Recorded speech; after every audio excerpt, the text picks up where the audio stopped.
Sin peros. Un momento de compartir, aprender y disfrutar. Espera lo inesperado con la licenciada Susana Rasinski.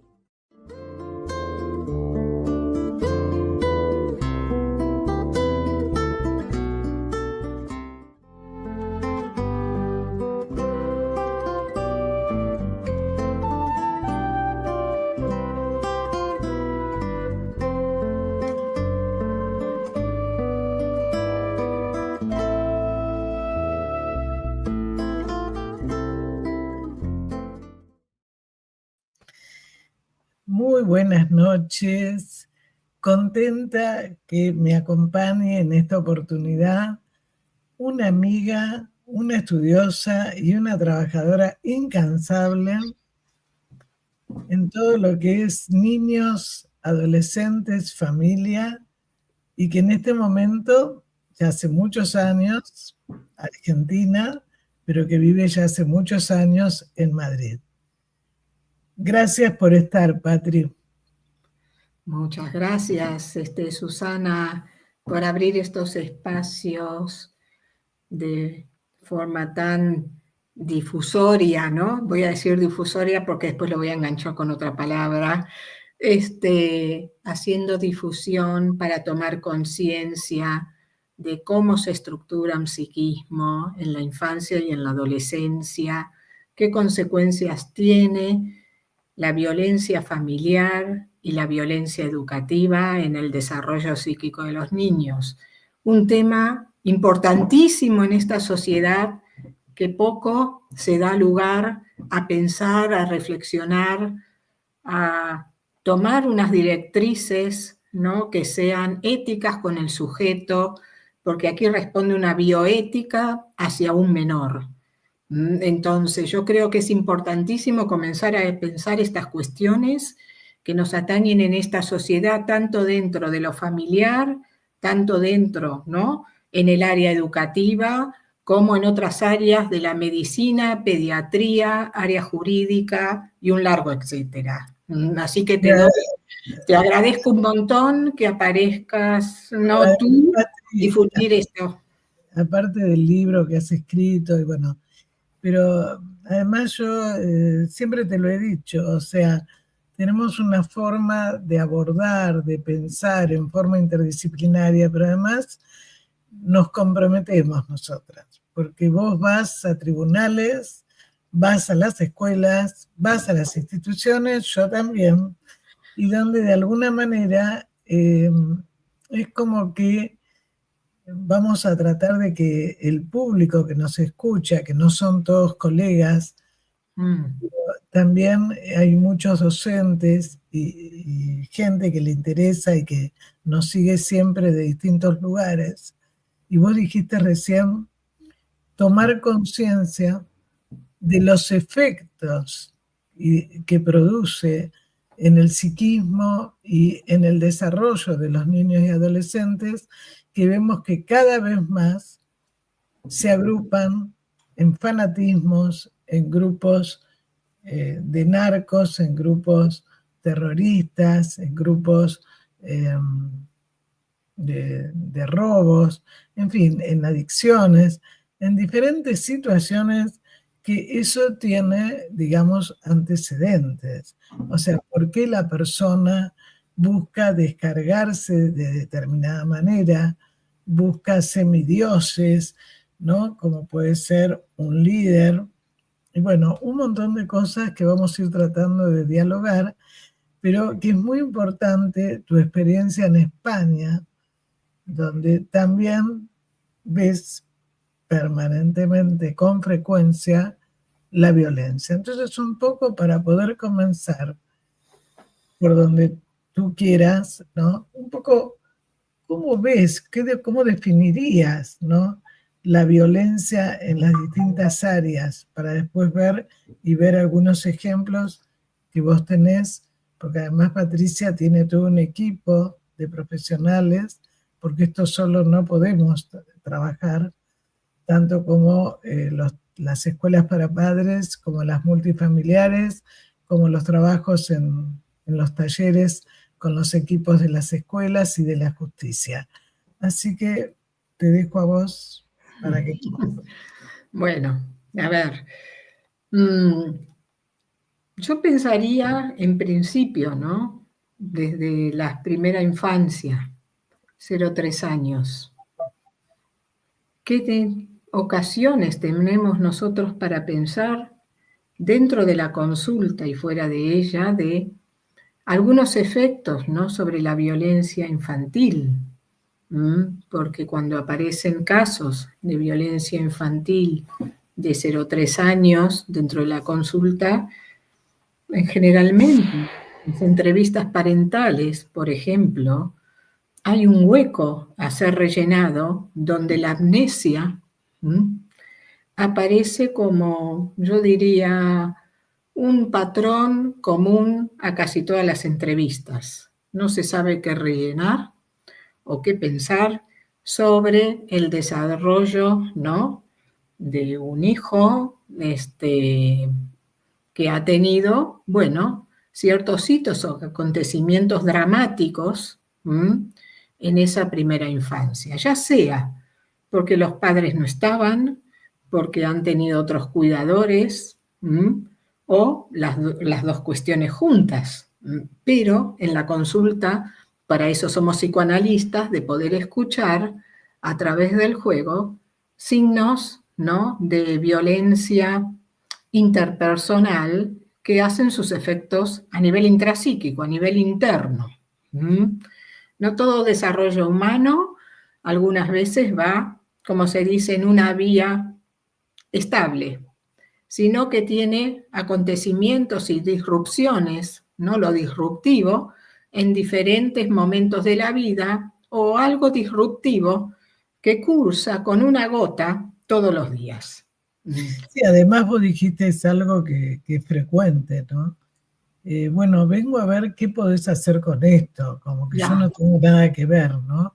La agilidad del síntoma y del sujeto, y donde el chico es totalmente indefenso y queda en manos de estos maltratos y abusos de distintas maneras, no solamente abuso sexual, ¿no?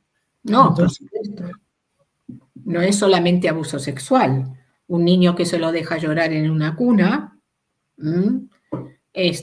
conlleva, digamos, un vacío en un bebé que no puede ser rellenado en la regulación de sus afectos y en la regulación incluso, yo diría, regulación psicobiológica. Entonces, es un tema preocupante, ¿no? Un tema preocupante que es bueno conocer de primera mano, porque los psicoanalistas hacemos una técnica bastante especial justamente para poder pensar qué ha pasado en la historización de ese niño y que los padres algunas veces o cuidadores no nos saben qué decir porque hay un olvido, algunas veces diría yo un olvido sintomático y otras veces un olvido voluntario. Sí, bueno, ¿te acordás cuando Lacan decía cuando no hay historia neurótica? O sea, no hay historia, ¿no? Aparece el cuerpo. Pero cuidado con las negligencias, digo yo, ¿no? Esto. Y me pongo seria porque cada vez aparecen más casos. Entonces, esto no es una banalización de la clínica.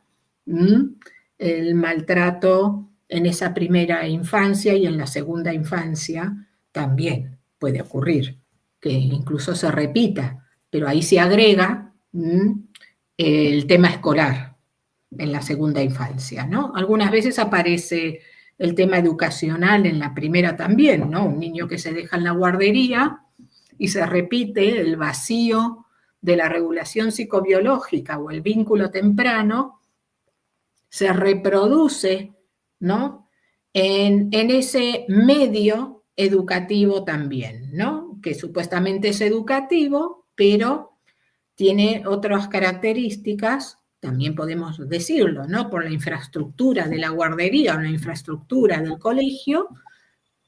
Yo diría, vamos a hablar sin peros, como tú, ¿no? Con carácter negligente, ¿no? Consciente o inconscientemente. Entonces, ahí se reproduce en el niño un desarrollo bastante complicado, que en algunos momentos no se ve lo que ocurre, pero después estalla por alguna otra circunstancia familiar, sea un divorcio, ¿no? Sea un cambio también de registro, ¿no? De mudanzas de países, que ahora está muy de moda, ir buscando trabajos por ahí, llevándose a los niños por todos lados, ¿no? Como si esto no tuviera ninguna consecuencia, de duelos masivos, en el sentido de que hay que romper los vínculos ¿no? con los niños, con los compañeros, que hay que romper los vínculos familiares, que hay que romper un montón de cuestiones que son pérdidas masivas, que conllevan también a ese tipo de rellenado que va a causar algún tipo de problemática en el momento o futuras, según, ¿no? el medio ambiente actual donde esté, ¿no? esté inmerso el niño, ¿no? Entonces, pero además, cuando los padres o los que están a cargo del niño te dicen, no tenía otra, ¿no? Yo tenía que hacerlo porque yo lo necesitaba, pero no está teniendo en cuenta el otro. Entonces, cuando a veces no se escucha, no se percibe, cuando un chico deja de hablar, deja de llorar, no come, se lastima, golpea, tiene atraso motriz, en fin, determinados síntomas que está mostrando algo que le está pasando, y como vos bien decís, a veces pasa que a lo mejor en la guardería no lo ven, o incluso, como en este momento muchas mamás, frente a una situación que no soportan, mandan el video y la foto al pediatra, ¿no? A ver cómo se lo soluciona. Claro, sí, buscar, ¿no? soluciones externas cuando el problema es interno. Una gran confusión. Entonces, ahí está, ¿no? Donde un niño tiene que tener, digamos, si está en tratamiento, una buena base, ¿no? de intervenciones familiares, intervenciones educativas, intervenciones incluso sanitarias. Entonces, porque esto va más allá de la problemática del sufrimiento psíquico. Hay sufrimiento, aparte de sufrimiento psíquico, hay sufrimiento físico. Es un niño en desarrollo, que el cuerpo no está disociado de una mente que produce síntomas o malestares en general, ¿no? Entonces, bueno, se complica más. Y bueno, si hay un divorcio contencioso, bueno, eso ya es el extremo, digamos, de la complejidad en un niño en desarrollo, porque aquí pasa a tomar parte. Hoy lo hablaba en la universidad, en la Alcalá, que di clases a la mañana y justamente di un taller sobre padres de adolescentes, ¿no? Cómo poner en marcha, a lo mejor, una entrevista de padres con un conflicto intraparental altísimo, estos papás que buscan un psicólogo, un papá o una mamá, y el otro progenitor busca otro, y se genera más violencia, ¿no? sobre el sujeto que no puede decir nada, incluso que está por fuera del conocimiento del conflicto intraparental, y son otras violencias implícitas más sobre el sujeto en desarrollo. Entonces, yo en esos casos trabajo con equipos interdisciplinarios, siempre con a lo mejor una mediadora, pero yo también tengo, ¿no? consultas con un abogado que es especializado en esta cuestión, ¿no? de un equipo jurídico, porque aquí tiene que ver el tema principal cuando hay dinámicas psicóticas entre padres con un conflicto intraparental alto, dinámicas psicóticas en una escuela donde a lo mejor la violencia no está registrada y la niegan, dinámicas, como yo digo, también negadas y yo te diría incluso forcluidas, vamos a hablar en renegadas, dentro de la familia, lo mejor que puede hacer uno es buscarse, ¿no? Para que hacer, primero, una clínica que tenga que ver con la bioética, una clínica que tenga que ver con que el menor está por encima de todo, ¿no? Como jurídicamente se dice, no, a ver, es el menor y punto. Entonces, yo creo que ahí, dentro de toda esa psicosis colectiva o dinámicas confusionales intensas, vendría a decir, para decirlo otra palabra, yo creo que un psicoanalista, un psicoterapeuta hoy tiene que trabajar sí o sí con esta cuestión.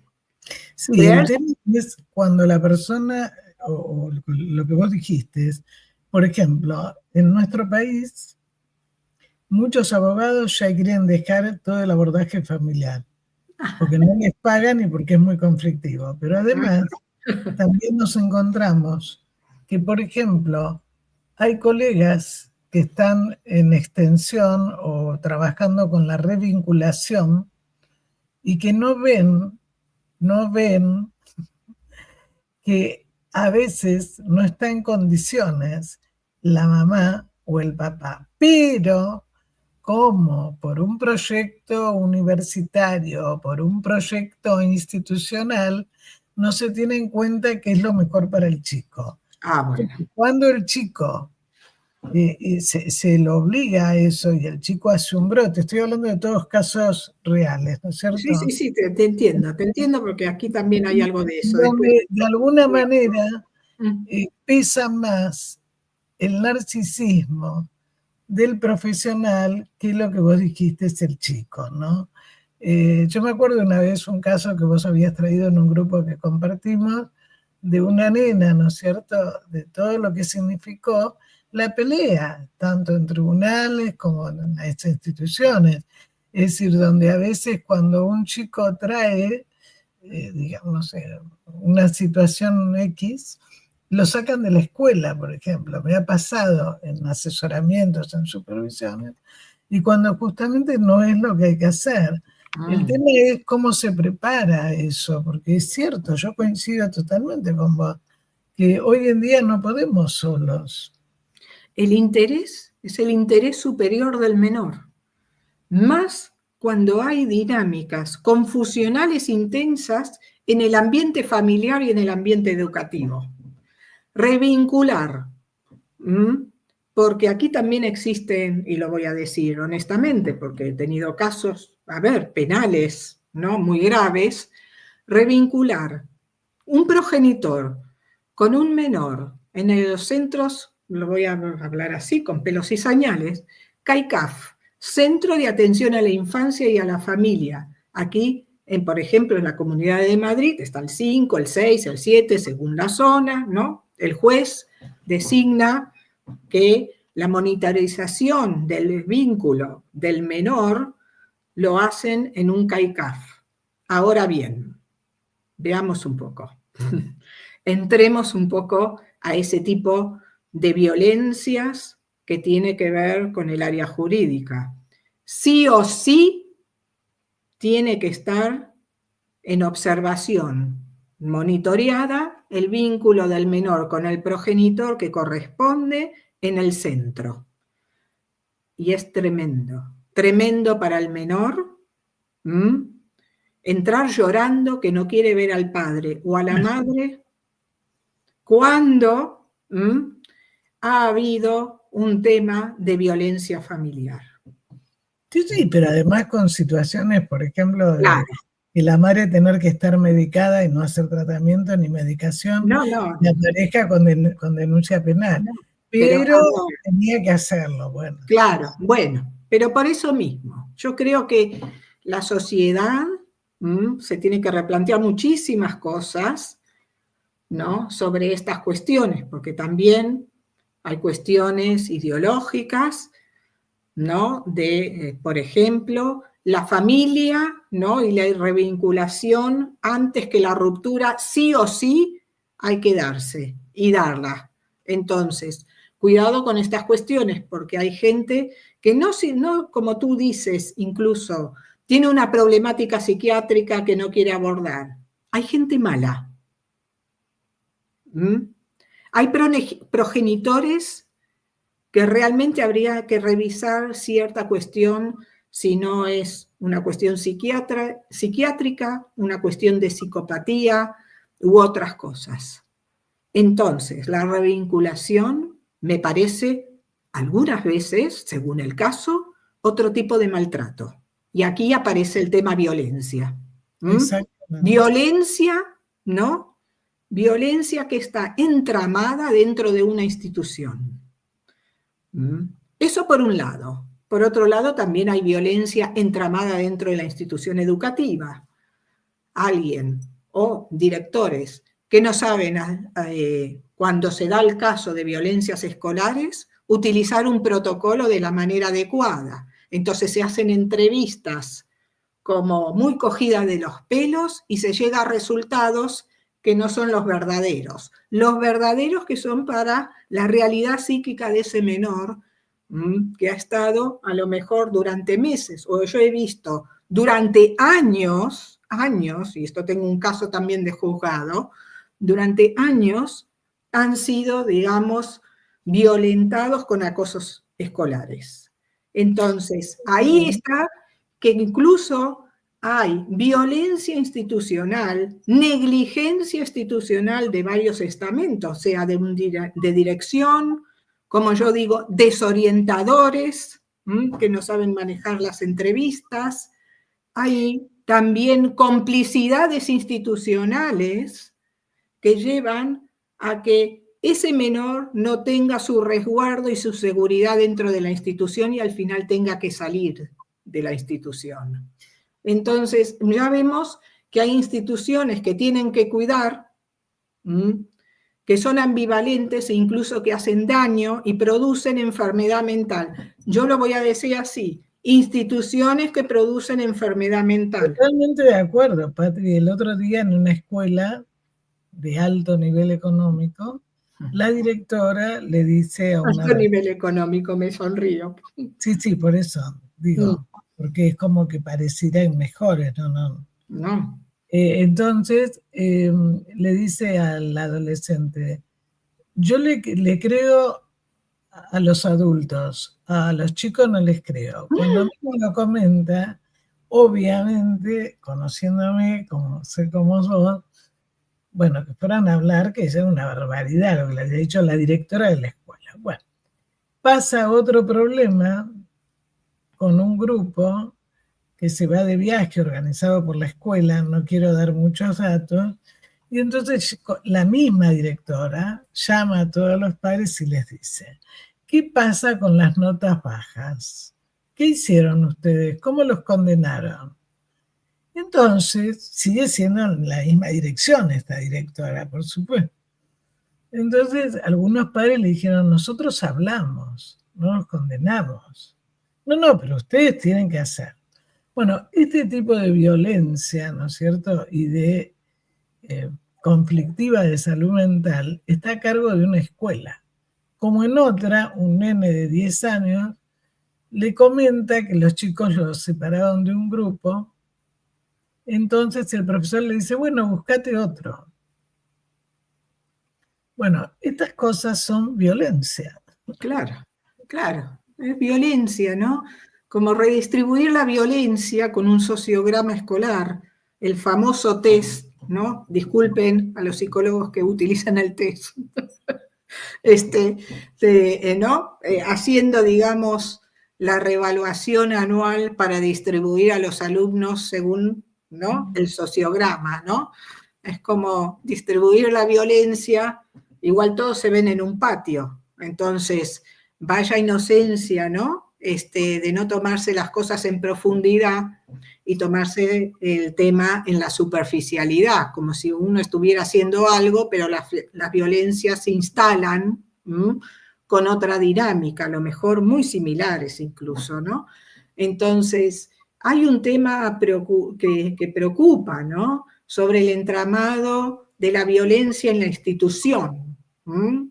Entonces, yo creo que es un mal de todos. No creo que haya en un país que se diferencie con esto, ¿no? Salvo algunos del norte que yo pude visitar en algún momento, tipo Finlandia, ¿no? Algún que tienen otro sistema educativo un poco más esmerado y más, como se dice, concienciado, mentalizado en las dinámicas, incluso no solo entre pares, sino entre profesores y pares que también, y niños, que también hay violencia escolar con una diferencia asimétrica, ¿no? Que esto es más doloroso y más perjudicial, yo diría, en algunos casos, que una microviolencia, ¿no? Dentro, entre pares. Entonces, esto hay que verlo con mucha lupa. Bueno, es tema de mi trabajo de investigación, ¿no? Sobre estas instituciones que mantienen el conflicto, mantienen el déficit durante muchos años y a lo largo, digamos, de un desarrollo infantil o juvenil, es muy perjudicial. Los adultos cuando se acuestan algunas veces en el diván, se acuerdan todavía, ¿no?, de situaciones muy dolorosas en la adolescencia o muy dolorosas en la infancia.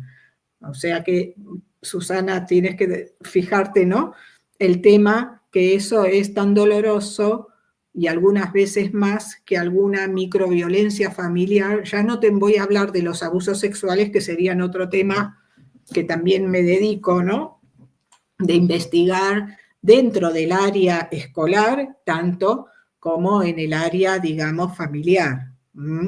Porque no solo los abusos se dan en el área familiar, sino que los abusos, ahora hay un componente, ¿no?, bastante nuevo, diría, de hace unos años atrás, donde hay abusos sexuales dentro de los colegios por los mismos pares, ya no solo de docentes con los alumnos perpetrados, sino que también hay entre pares, en adolescentes de 14, 15 años con menores también de 10, ¿no? O sea...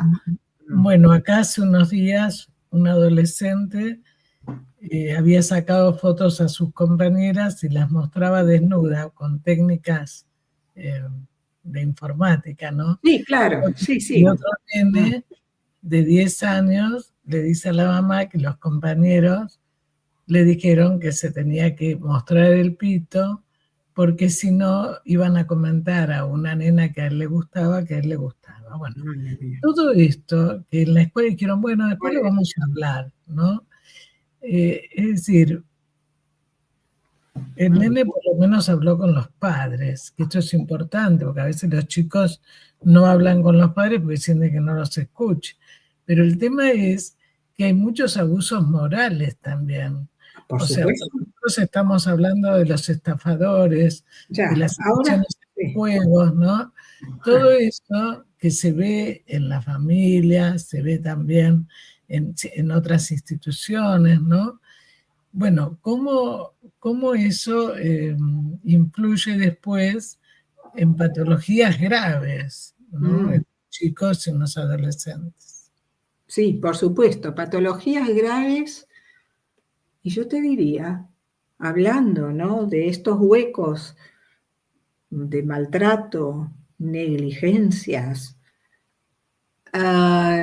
daños estructurales, daños en la estructura, ¿no?, del desarrollo psíquico. Sí, sí. Entonces, todo no es hay que buscarlo en un gen, sino hay que buscarlo en el entorno más próximo.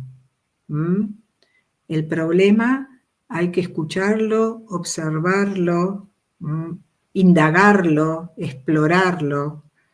Y como decías, hablabas de toda esta violencia, ¿no? Yo te diría, bueno, subterránea que hay por internet, ¿no? Las redes sociales, que justamente hacen mella también desde una violencia telemática.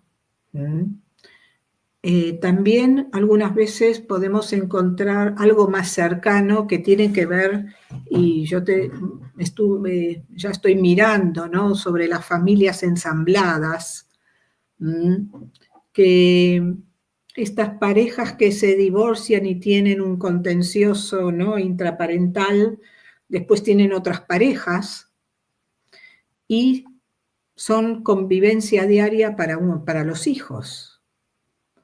A lo mejor un hijo que necesita un empeño mayor de tiempo y dedicación por una problemática bastante seria en salud mental. Entonces, ¿cuál es la responsabilidad del progenitor en esta cuestión? ¿Cuál es la responsabilidad justamente de estas nuevas parejas? ¿En dónde queda esta convivencia con un niño que necesita ser asistido, ¿no?, con una intensidad muchísimo mayor, ¿no?, que un niño que cursa con un desarrollo típico, diría? ¿Qué pasa con el progenitor que no convive, por ejemplo, en esa relación porque está excluido por su divorcio? ¿Cuál es el tema de las crianzas para ese hijo? ¿Cuál es lo legítimo, ¿no?, en los vínculos? Yo he tenido familias que algunas veces la pareja nueva, la progenitora o el progenitor han tenido 3 parejas que le han presentado a sus hijos. ¿Con qué derecho?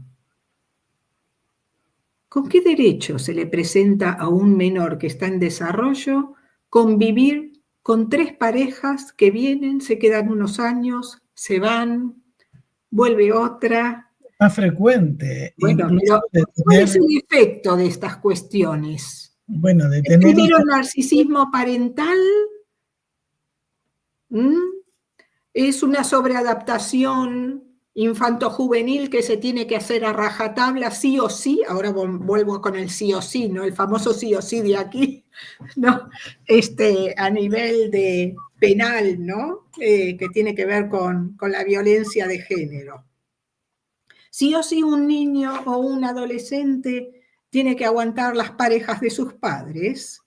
Aguantar, digo, porque lo que yo veo en la clínica es que tienen que aguantar. No hay ninguna relación, digamos, muchas veces sana o saludable con esa pareja, que no tiene por qué criarlos porque no son sus hijos. Cuidado con las confusiones, ¿no? Cuando una mamá pide, es que mi pareja no le pone límites, es que no es su padre. Entonces se arman esas confusiones que también entramos en unas violencias implícitas o algunas veces explícitas, ¿no?, que hacen, digamos, una consecuencia en el desarrollo infanto-juvenil, porque un niño o un adolescente tiene que convivir con varias parejas de los progenitores. ¿Es esto realmente un beneficio? No, yo dejo la pregunta ahí. ¿Es un derecho de los progenitores? ¿Es un derecho de los menores? ¿Generan otras violencias concomitantes que no nos damos cuenta? Yo voy contra la corriente, ¿viste, Susana? Tú sabes muy bien que yo siempre voy contra la corriente de todo. No, pero ¿sabés qué pasa? Y como decimos muchas veces, nosotras caminamos, o sea, no es una cuestión como si... Entonces, cuando vos vas a una escuela, vas a un juzgado, vas a una institución de salud, no es como si. Entonces, de repente, ¿qué pasa con ese chico que tiene que aguantar, siguiendo tus palabras, varias parejas y que además aparece en muchos casos confusión? Porque se enamoran del hijo de una de las parejas que tienen la misma edad. Pero bueno, todo ese tema que no se habla, pero que pasa, ¿no? o como familias paralelas que tampoco se habla y en algún momento se conocen y bueno, no sabían. Bueno, todo esto que después nosotros vemos en situaciones de perversión, de transexualidad, de homosexualidad. Bueno, no entremos en ello porque me pongo fina, ¿eh? Bueno, pero son los efectos de situaciones muy confusas que transmiten los supuestos adultos, ¿no? Por Esto de supuesto. que todo se puede y todo es ya, ¿no? El chico no tiene la capacidad para discernir qué es, porque te dice, o sea, nosotros sabemos que la mayoría de las elecciones sexuales son deseos de los padres inconscientes. Totalmente, entonces, totalmente, ¿no? Y una información desmesurada y excesiva, ¿no? En esas capacidades que los niños por la edad evolutiva no pueden comprender. Entonces son ideas de los adultos, no ideas de los niños.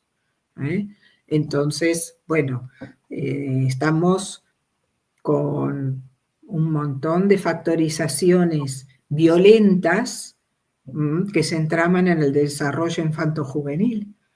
Entonces, yo creo que hay que comenzar a hablar de las instituciones, poner nuevas leyes infanto-juveniles que protejan a la infancia y a los jóvenes que son menores, porque yo entiendo cuando alguna mamá o algún papá me dice, pero es mi pareja hace un año. Bueno, como yo digo, viva con su pareja, nadie le dice que no tenga pareja. Pero, ¿por qué tiene que vivir? A lo mejor, esta es la pregunta. ¿Por qué tiene que vivir una pareja nueva con los menores? ¿Por qué? Los menores no eligen nada. ¿Por qué se tienen que sobreadaptar? A ver, vamos a hablar un poco de las familias ensambladas, porque no todo es el narcisismo adulto. No, ¿y qué te dicen? ¿Cuál es tu experiencia? Yo con los casos graves digo una palabra fina mía para que se queden impactados y empiecen a pensar, ¿esto va a ser doloroso para Mengana o Mengano? Está claro lo que estoy diciendo, ¿no? O sea, para el menor va a ser doloroso, porque el menor tiene su otro progenitor fuera de la convivencia familiar. Y también algunas veces es doloroso para el progenitor que está por fuera, porque no sabe cómo se va a criar su propio hijo. Exactamente. Entonces es un malestar doble. Es un malestar, primero del hijo, y segundo del progenitor que queda excluido por la no convivencia. Y si hay una psicopatología grave, algunas veces hay que hacer alguna renuncia. Bueno, eso es lo difícil porque una de las cosas que te dicen, por el dinero, por la casa, por el tiempo, por los horarios, yo lo dejo con él, con ella, etcétera, etcétera, ¿no? Pero justamente en todo eso no se piensa, que es una palabra que vos usaste, ¿qué pasa con los chicos? ¿Qué puede llegar a pasar? ¿No? Porque uno dice, ¿cómo puede ser que en este momento los chicos no se vacunen, por lo menos en nuestro país? Madre mía. Se ha dejado de vacunar. No todos, pero una gran porcentaje. Bueno. Entonces, esta falta, ¿no es cierto?, de función parental. Pero ¿qué pasa cuando esto se une también con las instituciones? Es donde tremendo. falta la forma de capacitar, la parte de responsabilidad, ¿no? Porque también, del otro lado, te dicen, bueno, pero las escuelas acá se convirtieron en asistencia social. Dejaron de ser un lugar de conocimiento, ¿no? Entonces, bueno, como tú dices, creo que tendría que revisarse un poco también la parte de legislación, la parte de supervisión, Totalmente. de capacitación, ¿no? Capacitación continua, ¿no? Formación continua de los docentes, formación continua, ¿no? De los gabinetes orientadores, que en muchos casos yo me los encuentro como desorientadores, ¿no? Se han terminado de formar en un año y están 20 años sin currículum, ¿no? Actualizado. Bueno, hay mucho por hacer, mucho Bueno, que invertir también, ¿no? Esto tiene que ver con las biopolíticas, ¿no? De ciertos ministerios que no avanzan en una progresión de el cuidado del sujeto, y más incluso de los menores, ¿no? Entonces, no se puede estar trabajando con estructuras de la década del 90 en el 24. Todas van a tener un desborde institucional gravísimo, incluso con negligencias a mogollón, como dicen aquí, ¿no? O sea, múltiples.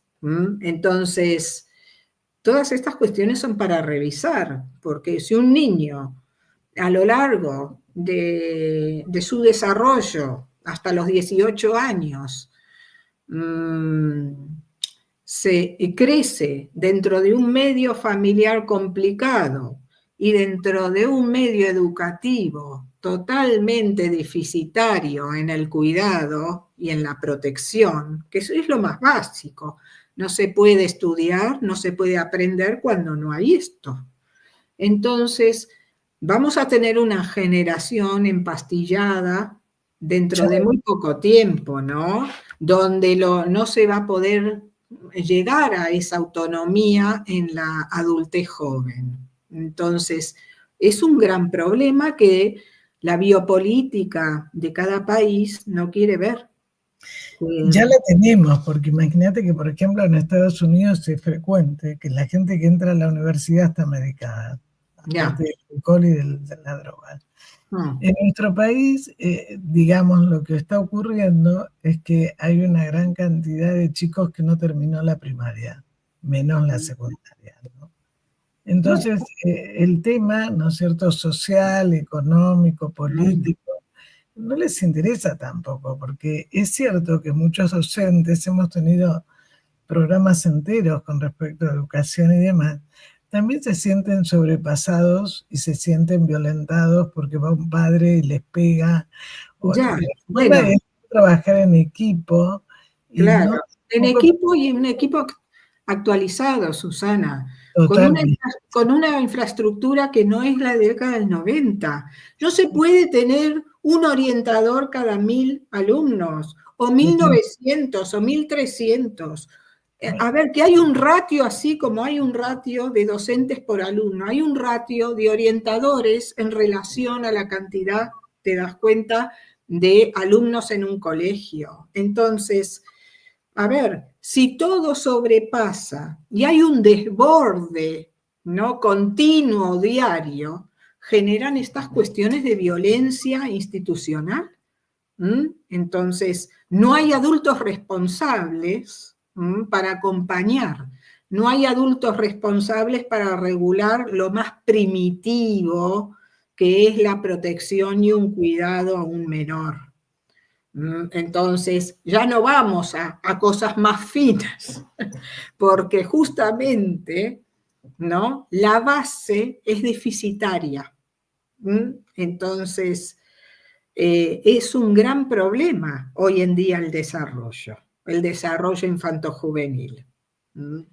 ¿Y qué posibilidades vos ves, por ejemplo, en Madrid, que es donde más trabajás, aparte de otros lugares de Europa? Digamos, si te escuchan, si tenés, porque el tema es también ese, o sea, digamos, los psicópatas no nos van a consultar. No, entonces, claro. Entonces, bueno, el tema es cómo se está manejando ahí, sí, porque también en este momento en España hay muchos problemas políticos, sociales, todo el tema de la inmigración, bueno, la corrupción desde el presidente u otras personas, ¿no? Entonces, ¿cómo te vas manejando? Digamos, si te dan alguna posibilidad de acceso, digamos, al Ministerio de Educación, a los tribunales de justicia? Bueno, yo voy a los tribunales, ya sabes, ¿no? O sea, ya hace muchos años, tanto civil como en lo penal, ¿no? Porque si uno hace una exploración muy fina, se va a encontrar con estas cuestiones. Entonces, no es que un psicoanalista o un psicólogo especialista en infanto-juvenil y familia tiene que mirar a Saturno. Tiene su responsabilidad social también, ¿no? Algunas veces yo tengo varios, como se dice, grupos, ¿no? Jurídicos que tiro de la llamada. Porque hoy es necesario, uno no se puede enfrentar solo como una persona omnipotente, uno sería un kamikaze. Que me consultan algunas veces del colegio oficial, bueno, también. Lo que sí es que hoy en día en todos los lados surgen, ¿cómo te puedo decir? Posiciones con grietas que tienen que ver sociopolíticas. Yo nunca me meto, yo soy una apolítica totalmente, y me defino así. Si no está, digamos, el desarrollo psíquico garantizado, a mí la cuestión política es como que me pasa por la tangente, porque algunas veces se va en unas derivas que por supuesto que no puedo estar de acuerdo, ¿no? Entonces, el trabajo individualizado, no contagiarse socialmente, es fundamental para tener una reflexión más bien individual y una libertad también. Y una libertad de acción, ¿no? Me garantiza un trabajo, diría, más serio, ¿no? Un poco más ajustado. Y por supuesto que voy, ¿no? Yo esta semana tengo reuniones jurídicas, ¿no? Que atender, ¿no? Con abogados de la salud, abogados de aquí, abogados de allá. De eso siempre soy precavida en el sentido de dejo un tiempo hasta que veo la madurez justamente del caso para hacerlo. Y bueno, eso me da una pauta a mí para saber que hay una ética, ¿no? de la clínica más rigurosa, un bienestar, si se puede entender, ¿no? Con una salida un poco más satisfactoria, ¿no? De cualquier niño o de cualquier adolescente. Y por supuesto que sí, yo siempre digo, si esto se ampliara y hoy en día tanto caos social, tanto, como se dice, desorganización colectiva, tanta dinámica familiar y escolar tan compleja y disruptiva, uno utilizaría ciertos medios, y que lo hagamos todos en general, ¿no? Podríamos poner una cuota de arena de beneficio para esos niños y adolescentes que muchas veces están en la deriva de gabinete en gabinete, ¿no? Buscando, vaya a saber qué, pero en realidad hay una cuestión interna que es un superyo deficitario, una patología del superyo familiar, una estructura escolar algunas veces corrupta, lo tengo que decir así con estas palabras porque me he encontrado con instituciones corruptas, escolares. A la gente no le va a gustar, bueno, después que me escriban cualquier cosa. Pero es así, hay que hablar, ¿no? Sin pelos en la lengua, como yo siempre digo, algunas veces para ser más claros, ¿no? De qué es lo que estamos diciendo, a qué estamos abordando, qué contenidos estamos pensando para hacer intervenciones adecuadas, porque si no, estamos haciendo cualquier cosa. Entonces, hoy en día se necesita justamente esos elementos que tienen que ver con la ley, esos elementos que tienen que ver justamente con las cosas que yo he nombrado. Y por más que uno se ubique en el super yo, a nivel de intervenciones, porque te compele algunas veces los casos a ubicarse en el lugar del super yo, ¿no? De regulador, de prohibido, esto no se puede hacer. Esto, ¿no? Decir estas cuestiones algunas veces salvan vidas. Totalmente, pero aparte te ha pasado, supongo a vos también, de a veces hablar con el juez y explicarle, y te dicen, la verdad que yo no sabía nada de todo esto. Exacto. Nosotros tendríamos que tener mayor información, ¿no? Ciertos manejos muy graves que por supuesto corren peligro el niño. Claro. Entonces cuando, digamos, creo que en eso también, o sea, me parece a mí que tendría que haber en todo, como vos dijiste, en todo lo que se relaciona con niños, adolescentes, familia, escuela, tendría que haber la posibilidad de orientarlos, asesorarlos, de que pregunten, ¿no? Porque realmente a veces no saben de qué se trata, ¿no? Totalmente. No saben de qué se trata y el conflicto se sostiene durante un largo periodo de tiempo. Y ese largo periodo de tiempo hace modificaciones intrapsíquicas en un desarrollo infantojuvenil. Entonces, yo creo que hay que ser serios. Nosotros solos no podemos, en algunos casos, o llegados en un proceso clínico, que tirar de la manta con otras disciplinas, y no digo de tirar de la manta, ¿no? De utilizar como corresponde la interdisciplina jurídica para un menor. Eso es fundamental. Ya no con complacencias tanto con los progenitores. Aquí hay un menor, no es un objeto, es un sujeto con derechos. Y justamente a esta sociedad le hace falta construir sujetos con derechos desde la infancia.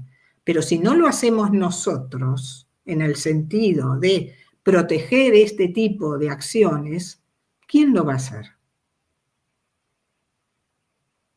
Sí, pero a veces hay situaciones muy graves, como una nena de 5 años con 2 padres que no están, la madre psiquiátrica, separados, el padre atado a su madre, situaciones de total desprotección, sin ropa, sucia. Bueno, la escuela llamaba la atención, pero no hizo nada. Bueno, entonces, ahí está, ¿no? Abuelo, ya lo dijiste. Sí, el abuelo va a la escuela, le dice, bueno, tuvo un problema muy serio familiar. Y una de las tías, que es la que yo atiendo, ella también con una mamá sumamente violenta, bueno, que nunca la miró. Bueno, ella se ve, por supuesto, reflejada en la nena. Y la nena, digamos, cuando iba con la ropa sucia, sin bañarse, tanto por parte de la abuela, que es la madre de la paciente, más toda la situación del padre. Bueno, una nena totalmente desprotegida, ¿no? Entonces, ¿qué ocurre? ¿Quién hace algo? En caso de la abuela.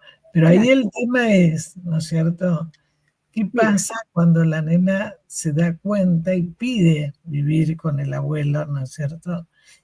Y bueno, son todas situaciones donde uno ve el maltrato por todos lados. Claro, sí, es una reproducción infinita, porque que una escuela se haga cómplice, ¿no? Una institución educativa. Sí, un jardín, claro, donde bueno, la niña iba una institución educativa, sea el nivel inicial de la escuela infantil o la escuela secundaria, se hace cómplice de una situación así.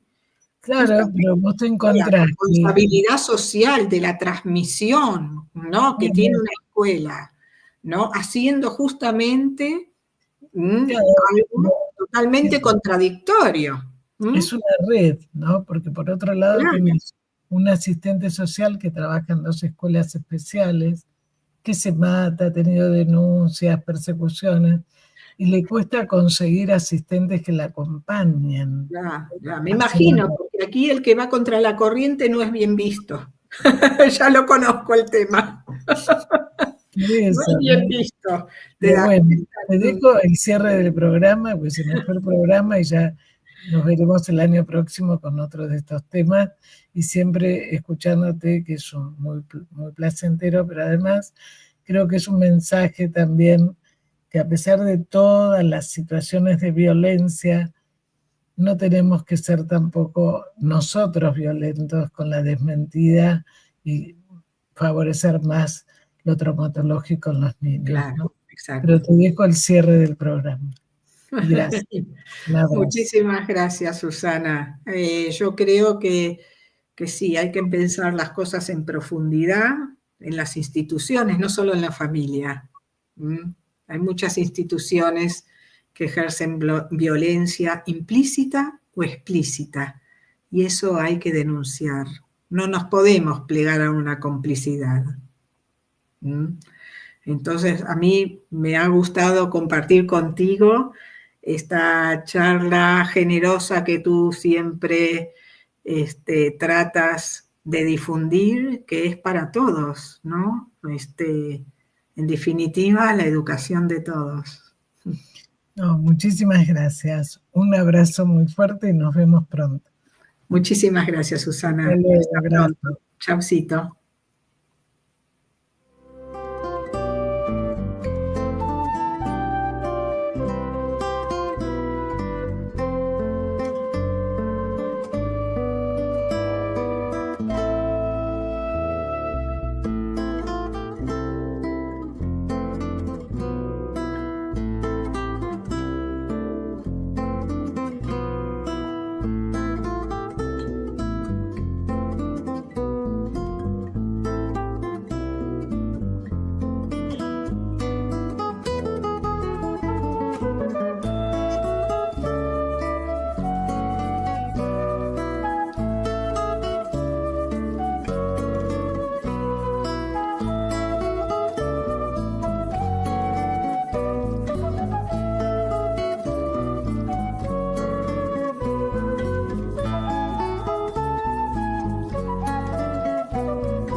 Sin peros. Un momento de compartir, aprender y disfrutar. Espera lo inesperado con la licenciada Susana Rasinski.